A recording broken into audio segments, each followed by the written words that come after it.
ہمیں صرف اور صرف دینی جدوجہد اکٹھے نہیں کرنی، ہمیں سیاسی جدوجہد بھی اکٹھے کرنے کی ضرورت ہے۔ ہوتا یہ ہے کہ ہم نے جیسے ابھی آپ نے مثال دی کہ ناموس صحابہ کا وقت آیا تو اتحاد مسالک ثلاثہ کا نعرہ لگتا ہے، ہم تینوں ایک ہو جاتے ہیں، قول ایک ہے، مشن ایک ہے، صحابی کی توہین برداشت نہیں ہو سکتی، ختم نبوت کا مسئلہ آتا ہے، ہم ایک ہو جاتے ہیں۔ اگر ہم ان دینی مشترکات کے اوپر ایک ہو سکتے ہیں تو سیاسی مشترکات ہمارے نہیں ہیں، آپس میں بیٹھے ہوئے ہیں۔ میں آپ سے سوال پوچھتا ہوں، کیا کسی اہل حدیث دیوبندی اور بریلوی کو یہ نقصان ہوگا اگر پاکستان میں پردہ قائم ہو جائے گا؟ تینوں کی ایک آواز ہے۔ اگر پاکستان میں فحاشی ختم ہو جائے، عریانی ختم ہو جائے، ہم تو یہ آواز اٹھانا چاہتے ہیں اور اس جد و جہد کے اندر ہیں کہ مسالک کا اتحاد اس طرح ہو کہ سیاسی طور پہ بھی ایک ہی قوت ایسی بن کے سامنے آئی جائے کہ ہم یہ اعلانیہ طور پہ کرسٹل کلیئر ہوں کہ آپ کا عقیدہ،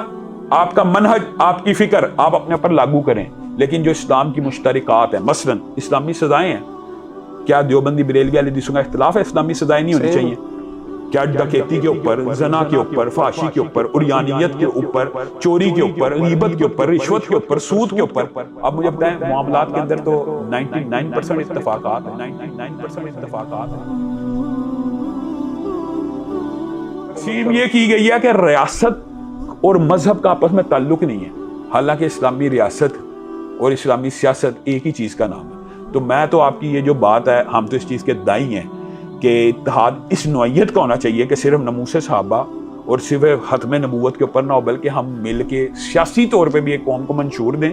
کہ ہم یہ جو مشترکات ہیں 15 نکاتی 20 نکاتی، آپ ہمیں اگر ووٹ کے ذریعے بھی لانا چاہتے ہیں تو ہم یہ چیزیں ملک میں نافذ کر دیں گے۔ اور اس کام کے لیے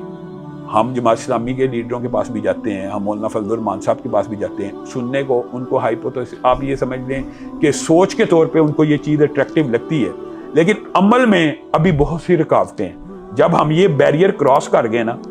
کہ دیوبندی بریلوی اہل حدیث مل کے سیاسی قوت بنیں گے، اصل تبدیلی اور انقلاب اگر آپ افغانستان والا پاکستان میں دیکھنا چاہتے ہیں، یہ اس کے بغیر ممکن نہیں،